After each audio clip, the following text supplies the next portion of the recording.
de nous écouter sur les réseaux synchronisés de Radio Mali. Il est 13h à Bamako et 19h30 à Mumbai, en Inde.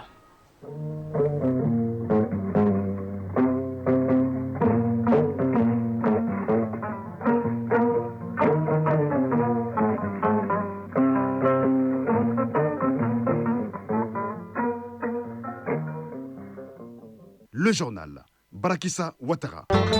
Le Mali, à travers l'ORTM, fait partie des pays invités d'honneur du tout premier sommet mondial de l'audiovisuel et du divertissement Wave 2025. La rencontre réunit à Mumbai, en Inde, des acteurs des médias, du cinéma, de la musique et des décideurs politiques de 75 pays. Deux nouveaux forages s'ajoutent à la liste des œuvres sociales du président de la transition. Les 422e et 423e forages sont implantés dans le secteur Abdoulaye Bougou et Koulouni Plateau de Samé en commune 3 du district de Bamako. Comment faire face aux litiges fonciers dans la région des Ségou? L'association malienne pour la solidarité et le développement renforce la capacité des communautés et commissions foncières sur la gestion pacifique des litiges fonciers et les droits au logement, à la terre et à la propriété.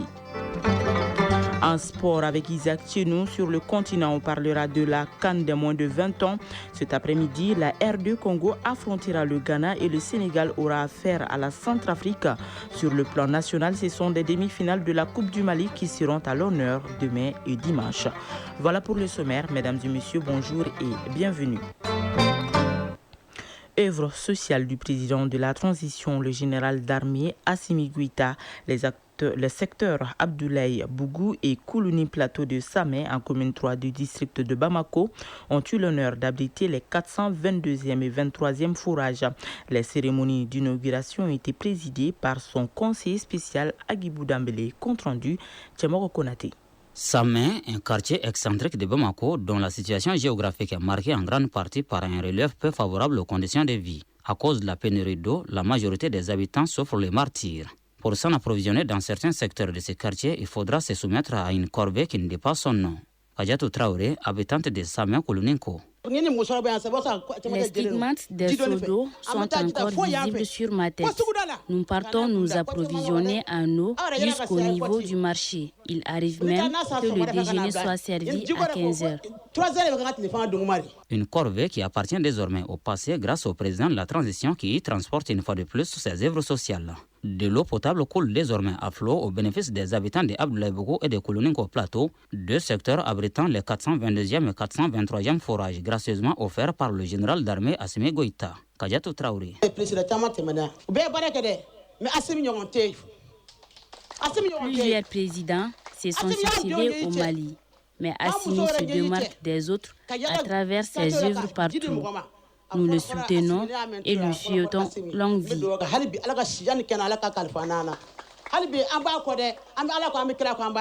Agibou Dambélé, conseiller spécial du président de la transition chargé des œuvres sociales. Le sentiment qui anime en général l'équipe des œuvres sociales, c'est un sentiment de fierté et d'espoir. Nous sommes à plus de 420 forages inaugurés. Jusqu'à présent, nous savons que les Maliens ont besoin d'eau potable. Le président de la transition, je l'ai dit, fera toujours agir sa solidarité envers les Maliens pour que les Maliens aient de l'eau potable. On sait que l'eau potable est rare. Il fera tout son possible pour que les Maliens aient l'eau potable. Et dire aux bénéficiaires, tout le temps on le dit, qu'ils prennent soin de ces forages-là parce que le manque d'eau est crucial sur toute l'étendue du territoire. Quand ils ont la chance d'avoir ces forages, c'est d'en prendre soin et que d'autres Maliens puissent en bénéficier. Loin d'inviter les bénéficiaires à en faire une source de revenus, le conseiller spécial Agibou Dambélé les invite à développer des mécanismes pouvant aider à la maintenance périodique de ces forages. Il y va de leur viabilité. Afriane Mali, dans son plan d'action 2025, a tenu hier le dialogue intergénérationnel sur la lutte contre les VBG, la santé de la reproduction et la lutte contre la consommation des stupéfiants. Objectif, sensibiliser les jeunes sur les violences basées sur le genre et faire connaître les différentes pratiques néfastes existantes au Mali. Le point avec Fantama Magnentao. Cette activité qui a réuni des jeunes, des personnes âgées et des partenaires d'Afrian Mali a pour objectif de favoriser un échange constructif entre générations sur les défis liés au VBG, la santé de la reproduction et les conséquences sociales, sanitaires et physiologiques de la consommation de drogue afin de renforcer leur engagement dans la prévention de ces fléaux au sein de nos communautés. Traoré Djougal Tamboura, vice-présidente d'Afrian Mali. L'objectif visé, c'est de faciliter un cadre d'échange entre les différentes générations qui puissent échanger, dialoguer sur leurs préoccupations, également sur les expériences qu'ils ont vécues. Le gouvernement malien a invité les jeunes à s'engager comme les premiers remparts contre les VBG, les pratiques néfastes. Baba Harbi, conseiller technique du ministère de la Jeunesse et des Sports, chargé de l'instruction civique et de la construction citoyenne. Ce dialogue intergénérationnel est venu à temps parce que les thématiques soulevées pendant ce dialogue intergénérationnel cadre parfaitement avec les dispositions de la politique nationale de la jeunesse, des recommandations des États généraux de la jeunesse. Et nous demandons aux jeunes maliens toujours de se ressourcer auprès des anciens afin qu'ils aient les valeurs culturelles de notre pays. Cette rencontre contribuera aux efforts du gouvernement à mettre fin au mariage d'enfants, les grossesses précoces, les VBG. Direction à présent Mumbai, la plus grande ville de l'Inde qui abrite depuis hier le premier sommet mondial de l'audiovisuel et du divertissement Wave 2025. Il regroupe des acteurs des médias, du cinéma, de la musique et des décideurs politiques de 75 pays pour échanger et promouvoir l'innovation et la création. Le directeur général de l'ORTM, Hassan Baba Djombile, fait partie des invités d'honneur de cette rencontre d'échange et de partage des acteurs de l'audiovisuel. Voyons les temps forts de la cérémonie d'ouverture avec nos envoyés spéciaux Sidiki Dambélé et Tayeb Adjaouyakoya. Au cœur de Mumbai, plus grande ville de l'Inde, près de 22 millions d'habitants et très célèbre centre de l'industrie cinématographique avec Bollywood. Rien d'étonnant donc si cette ville est choisie par les autorités indiennes pour lancer le premier sommet mondial de l'audiovisuel et du divertissement, Wave 2025. Sommet qui réunit ici plus de 10 000 participants du monde des médias, de la musique et des décideurs politiques d'environ 80 pays. 4 jours pour échanger, célébrer des légendes, créer des opportunités et bâtir un pôle de création mondiale. Narendra Modi, Premier ministre de l'Inde. World Audiovisual and Entertainment Summit, ou Sommet mondial de l'audiovisuel et du divertissement, avec son acronyme WAVES ou vague, n'est pas un simple acronyme. C'est une vague de culture, de créativité, de connexion universelle. La vision des autorités indiennes est de bâtir une économie mondiale à travers cette plateforme des créateurs. Une économie basée sur 4 piliers, à savoir la créativité, l'innovation, la promotion et le soutien. Une aubaine pour les créateurs du monde entier. Dr Ali Mouhou Mohamed, directeur de Nigerian Film Corporation. C'est une plateforme importante pour nous. On va créer des partenariats avec d'autres producteurs, diversifier les échanges de programmes à travers le monde. Dr Vijay Kalantri, président de l'Association des industries de l'Inde. C'est un événement à grand impact car il permet de connecter les peuples, de développer l'industrie créative. Le Mali participe activement à ce sommet à travers le directeur général de l'ORTM, Hassan Baba Djombele, qui entend nouer des partenariats dynamiques avec des industriels et producteurs de renom au profit de notre pays. C'est pour nous une grande opportunité de pouvoir rencontrer de grands noms de la réalisation du cinéma, des acteurs de renom. Donc c'est pour vous dire que nous sommes vraiment à un tournant, à mon avis, très important de l'audiovisuel et du cinéma, parce que, comme l'a dit le Premier ministre indien, il s'agit aujourd'hui de connecter les idées, de connecter les esprits. À noter que plus de 120 panels de discussion, des rencontres B2B, des projections de films et de séries, des jeux vidéo sont au menu de ce sommet WAVE 2025. Mumbai, Sidiki Dambélé, Taïeb Adjaouyakoui pour l'ORTM. Restant hors du pays, en République centrafricaine, 2 groupes armés ont rejoint l'accord politique pour la paix et la réconciliation de 2019, une décision saluée par la mission des Nations Unies dans le pays, MINUSCA, pour que la réintégration de l'accord de paix des groupes Retour, Récupération et Réhabilitation, 3R et Unité pour la paix en Centrafrique, UPC, constitue la seule voie viable pour parvenir à une paix durable. En République démocratique du Congo, la mission de maintien de la paix des Nations Unies en République démocratique du Congo, MONUSCO a annoncé le lancement d'une opération visant à transporter plusieurs centaines de membres non armés des forces armées congolaises et de la police nationale placés sous sa protection. L'Afrique du Sud a décidé de faire face aux démons de son passé après la pression de familles de victimes. Le président Cyril Ramaphosa a annoncé cette semaine la mise en place d'une commission d'enquête pour tenter de comprendre pourquoi tant de crimes qui remontent à l'apartheid n'ont jamais été jugés. Après la commission Vérité et Réconciliation, perçue comme un modèle à suivre il y a une trentaine d'années, de nombreux suspects qui n'avaient pas obtenu d'amnistie n'ont jamais été inquiétés. Le Rwanda et la RDC devraient soumettre aujourd'hui des projets distincts d'accords de paix conformément à un processus convenu à Washington la semaine dernière dans le cadre d'efforts diplomatiques pour mettre fin aux hostilités dans l'est du Congo. La convention est accompagnée d'accords bilatéraux sur les minerais portant sur des milliards de dollars d'investissements occidentaux dans la région. Le Vatican prépare l'élection du prochain pape. 133 cardinaux électeurs âgés de moins de 80 ans voteront le 7 mai prochain pour le nouveau pape. 2 ont annoncé leur absence pour raison de santé. Un autre a dû renoncer par résignation il avait été écarté par le pape François en raison de sa condamnation pour fraude. Après chaque série de 2 tours de scrutin dans la chapelle Sixtine, les bulletins des cardinaux sont brûlés dans un four spécial pour indiquer le résultat au monde extérieur. Mali Actualité, il est 13h passées de 10 minutes.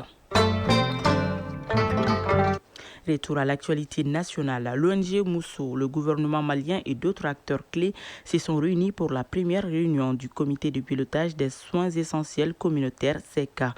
Ce comité joue un rôle important dans le secteur de la santé communautaire au Mali. Au cours de cette réunion, les membres ont discuté de la problématique de la santé communautaire au Mali et ont fait le suivi des recommandations issues de la dernière réunion du comité national de pilotage SECA tenue en novembre 2024. Reportage Inaba. Améliorer la coordination et le suivi des activités de santé communautaire. C'est l'objectif visé à travers cette première réunion du comité de pilotage des soins essentiels dans la communauté au titre de l'année 2025. Elle va permettre d'édifier tous les acteurs sur l'état de mise en œuvre des activités communautaires, ainsi que les montants mobilisés pour la réalisation de ces activités en 2024. Jimé Diakité, directeur pays de l'ONG Mousso. Nous n'avons pas d'autre motivation que d'appuyer l'État dans son devoir régalien qui est d'assurer à tout le monde l'accès aux soins de santé de base et de qualité. Les échanges ont également porté sur les acquis du Forum national sur l'amélioration de l'accès aux soins essentiels dans la communauté tenu en 2009. Des expériences qui ont mis en évidence le rôle important des agents de santé communautaire pour l'augmentation de la couverture sanitaire. Ceci à travers des services curatifs contre certaines maladies comme la diarrhée ou les infections respiratoires. Dr Khalifa Keita, directeur général adjoint de la santé et de l'hygiène publique. Les soins essentiels dans la communauté sont mis en œuvre dans toutes les régions du Mali avec l'accompagnement des partenaires techniques et financiers. Pour cela, je vous invite à contribuer activement et à vous engager pour la résolution des problèmes qui vous seront soumis, surtout en l'absence de projets USAID qui soutenaient financièrement et techniquement plusieurs activités de santé communautaire. Pour rappel, c'est en 2020 que le nouveau plan stratégique national SEC 2021-2025 a été élaboré et validé en 2021 par l'ensemble des acteurs. Je le disais, face aux nombreux litiges fonciers dans la région de Ségou, l'ONG AMSOD, Association malienne pour la solidarité et le développement, à travers son projet Logement, Terre et Propriété et ses partenaires organisent un atelier de renforcement de capacités. L'objectif est d'outiller les communautés et commissions foncières sur la gestion pacifique des litiges fonciers et les droits au logement, à la terre et à la propriété. Compte rendu Jacqueline Dakou. Le développement des stratégies de prévention des conflits fonciers, l'amélioration de la gouvernance foncière locale, voilà quelques axes sur lesquels les communautés locales et les commissions foncières de la région de Ségou sont formées. Une formation initiée par l'ONG AMSOD, Association malienne pour la solidarité et le développement et ses partenaires. Arbon Kanamaïga, chef bureau de l'ONG Association malienne pour la solidarité et le développement AMSOD de Ségou. Le projet Logement, Terre et Propriété est mise en œuvre par AMSOD en partenariat avec UNHCR sur le fonds CERF dans les régions de Ségou, Gao, Ménaka et vise à réduire les litiges fonciers à travers des activités de renforcement des capacités des membres des COFO, l'accès à des logements sécurisés. Ousmane Diallo, porte-parole des participants. On fait déplacer nous. C'est très difficile pour un déplacé d'avoir une terre. Nous n'avons pas d'activité génératrice de revenus, faute d'espace cultivable. Et la plupart des déplacés sont en location. Cette formation de 10 jours vient appuyer les autorités de Ségou en matière de bonne gestion des litiges fonciers dans la région. Bourama Samake, deuxième adjoint au préfet du cercle de Ségou. Ici, dans la région de Ségou, le projet intervient précisément dans les communes de Ségou, Sakoiba et Pelengana. Partagez vos expériences. En renforçant les capacités des acteurs locaux sur le règlement pacifique des conflits fonciers et la sécurisation des droits fonciers, l'ONG AMSOD marque un pas important vers une meilleure gestion foncière et la promotion de la paix dans les régions de Ménaka, Gao et Ségou. Ainsi, dans ces 3 régions, l'ONG entend toucher 1300 ménages vulnérables. Ségou, Jacqueline Dako et Bakary Traoré pour l'ORTM.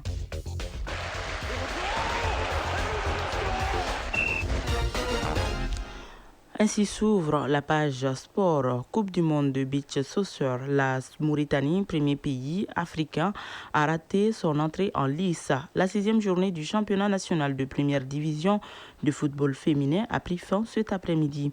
L'AS Police a battu AS Amazon commune 5 sur le terrain de l'AS Real de Bamako par 1-0. CAN des moins de 20 ans en Égypte.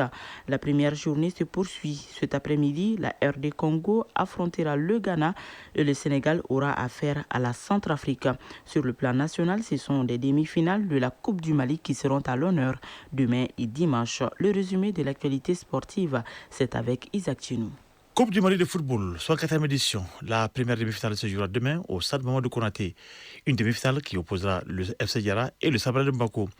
Le FC Diarra est à ce niveau de la compétition pour la première fois de son histoire pendant que le Sabal de Mbako est détenteur du trophée. Cette rencontre s'annonce intéressante, surtout que le FC Diarra a remporté sa toute première victoire dans le championnat national professionnel face au Blanc de Mbako lors de la 9e journée. La deuxième demi-finale se jouera le lendemain dimanche et mettra aux prises le Djoliba champion en titre et l'USFAS. Une demi-finale entre le 2e et le 3e du championnat national professionnel. Les deux équipes se sont rencontrées en aller-retour dans le championnat et des rencontres soldées par un nul et une victoire pour le Djoliba. Les deux rencontres sont à suivre sur la radio nationale et sur un réseau synchronisé. CAN des moins de 20 ans, Égypte 2025. RD Congo-Ghana se jouera donc à New Suez Stadium à Ismaili à partir de 18h. D'un côté, la RD Congo signe sa première participation en phase finale depuis 4 éditions, celle de 2021 annulée pour cause de Covid-19. De l'autre côté, le Ghana fait son retour après 3 absences consécutives. Dans les deux camps, on a à cœur de marquer le coup avec un parcours digne de ce nom. Alors qu'elle n'a jamais encore franchi le premier tour, la RD Congo ambitionne de vaincre enfin le signe indien. En face, les Ghanéens, qui affichent un palmarès bien plus éloquent, vainqueur en 2009, double finaliste en 1993 et 2001, ou encore troisième en 2013, sont toujours en quête d'une gloire perdue. Eux, qui n'ont plus été couronnés depuis 16 ans désormais. À noter que les Congolais ont remporté les éliminatoires en Afrique centrale, tandis que le Ghana a terminé finaliste battu 2-1 par le Nigeria, lui-même tombeur de la Tunisie 1-0 ce jeudi pour le compte de la première journée dans le groupe A. Le Sénégal tenant du titre jouera un peu plus tôt à 15h contre la Centrafrique. Il s'agit de la première journée. Hier, le Nigeria, il le disait, a battu la Tunisie par 1-0 et le Maroc a gagné face au Kenya 3-2. Football féminin, la 6e journée de championnat national de première division a pris fin hier après-midi. L'AS Police a battu AS Amazon de la commune 5 sur le terrain de la Céréale par 1-0. Au compte de cette 6e journée, d'autres résultats ont été enregistrés. Sur le terrain de la Céréale de Bamako, Entente de Sirakoro Meketa a été battu par l'AS Momo de Sikasso 1-0. Sur le terrain de Lubougou, Central IFC l'a emporté 1-0 face à l'AS de Bamako. À 100, terrain local a perdu devant l'Espace 3-0. À Mopti, au stade Barima Bokoum, l'AS Surubaba a été battu par l'AS Mandé 6-1. Espelion a gagné face à Tigres de Caille 5-0. On termine par la Coupe du Monde de beach soccer. La Mauritanie, premier pays africain à entrer en lice dans la compétition, a raté son entrée en lice hier pour le premier de leur histoire dans la Coupe du Monde de la discipline. Les Mourabitoun se sont donc inclinés devant la République islamique d'Iran par 4-5. Malgré la bonne volonté, la discipline, l'expérience iranienne a su déjouer le piège mauritanien. Les vice-champions d'Afrique se sont pourtant bien lancés dans la compétition avec un but dès les premières minutes. Et vous pouvez retrouver cette édition sur nos plateformes digitales. C'est la fin de cette édition. C'est une présentation de Barakissa Ouattara. Elle a été réalisée par Awa Traoré sous la coordination de Brahma Traoré. La mise en onde est assurée par Bintou Traoré. À la mise en ligne, Badji Touré. Merci à vous de l'avoir suivi. Prochain rendez-vous avec les infos, c'est à 19h30 avec Soumaïla Berté. D'ici là, juste après ce journal, vous pourrez suivre les avis et communiquer avec Fatim Dambélé. Bonne suite de programme.